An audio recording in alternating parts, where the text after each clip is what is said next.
Today we will be teaching about discussing favoritism in schools. In one case, a teacher named Charlotte described her experience in favoritism. She stated that her students were mostly basic, with the exception of one or two. The two students that were really smart didn't have to do homework or work in general. Also, they could be assistants to help other students. Also, author Jay Nair of the Yahoo Contributor Network states that because some students are mistreated because they don't put their whole life and soul into their schoolwork. This is bad because some students don't have time to use all their time for school. Students who aren't athletes or presidents of a club get treated with little or no attention. They get actually stamped as slackers or insignificant students. Teachers are humans, so they naturally pick students that they like. Girls are more favored than boys, says Dynamite Laura Dahl. A teacher explains because they don't act out as much as boys. Also, there are assumptions that have different learned in different ways, says Paul C. Gorski, a college professor. Also says that teachers shouldn't assume that they know the culture of a student just by their first meetings. This is Will. He is quiet and does not ask for much. That is Paul. He is loud and obnoxious and is a very bad student. I'll be playing Mr. Reynolds, who knows Paul from church, and his parents ask him to let Paul be like Gifted.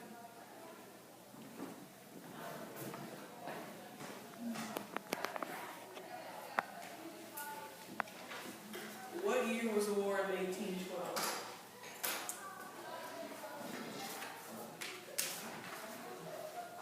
Two thousand 10. No, try again.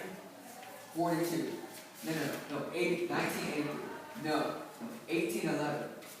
No, 1813. 1812? Evan, why'd you just blurt out like that? I'm sorry. You have detention after school. Oh, that's what you get. That is what Evan gets. Okay. So what was your first experience with favoritism, Cody? I was in 3rd grade, and we had this teacher, and a kid, and he had a mental disease. He had Asperger's, so, I mean, you can't blame him for being a bit slower than everyone else, but she would help just him, and just him alone. Like, she would answer the questions on his test for him, and the rest of us would be sitting there struggling. She wouldn't answer any of our questions. So, how does this make you and your class feel, Evan? I mean, it made us feel really bad. I mean, whenever he would get above everybody else and like she wouldn't get on to him for anything, and then if somebody taught during class, she would get on to him. She would get on to them, not this kid. Did this affect your education or the other students' education? No. It did slightly, because I made all A's up until then, but then I started making B's in 3rd grade because I couldn't get the help I needed from the teacher because she was too busy helping the other student, and she wouldn't let him, how would you put it, like, fly on his own, because she wouldn't let him do his own work. She would just do, like, all his work. What kind of grades did you get? I mean, I still got good grades, but I kind of started to slip a little bit.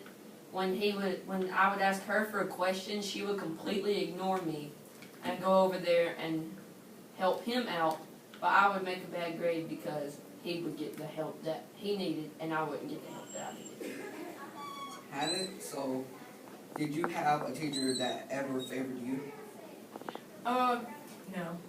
Most of my teachers, I don't know why, a good bit of them don't like me, and then the others that do like me are nice to the whole class. I mean, like, I had teachers who liked me, but I never had any that favored me. How did this teacher, how did she act? I mean, she taught good, but whenever she would help him, she would kind of get a little bit mean whenever we thought it wasn't fair. She would be like, well, he needs help and you guys don't, so just let me help him. That's how she would act.